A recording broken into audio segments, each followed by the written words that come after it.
മലബാറിലെ വ്യായാമ കൂട്ടായ്മയായ MEG7-നെതിരായ ആരോപണം മയപ്പെടുത്തി CPM കോഴിക്കോട് ജില്ലാ സെക്രട്ടറി P. മോഹനൻ. MEG7-നെതിരെ അല്ല തളിപ്പറമ്പിൽ പറഞ്ഞത് രാഷ്ട്രീയ മതചിന്തകൾക്കതീതമായ പൊതു ഇടമാണ് MEG7.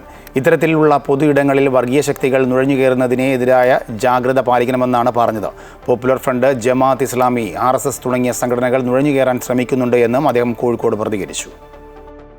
MEG7 ഏതാനും വർഷങ്ങൾക്ക് മുമ്പ്, ഒരു 10-12 വർഷങ്ങൾക്ക് മുമ്പ് ആരംഭിച്ച ജീവിതശൈലി രോഗങ്ങൾക്കെതിരായ ഒരു കരുതൽ എന്നുള്ള നിലയിൽ ആരംഭിച്ച ഒരു വ്യായാമ കൂട്ടായ്മയാണ്.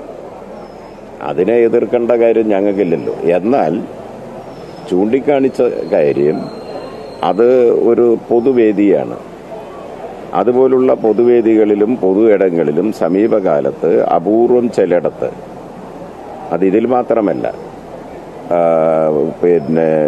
ആളുകളെല്ലാം കക്ഷി മതപരിഗണനകൾക്കെല്ലാം അതീതമായി ഒത്തുചേരുന്ന പൊതു ഇടങ്ങളിൽ ഉൾപ്പെടെ ജമാഅത്തെ ഇസ്ലാമി, SDPI, സംഘപരിവാർ ഇതുപോലുള്ള മതരാഷ്ട്രവാദികളും മതമൗലികവാദികളും വർഗീയ ചിന്ത പ്രചരിപ്പിക്കുന്നവരും എല്ലാം നുഴഞ്ഞു കയറിയിട്ട് അവരുടെ ഗൂഢ അജണ്ടയുടെ പ്രചാരണത്തിൻ്റെ മറയായിട്ട് ചിലയിടത്ത് ഉപയോഗിക്കുന്ന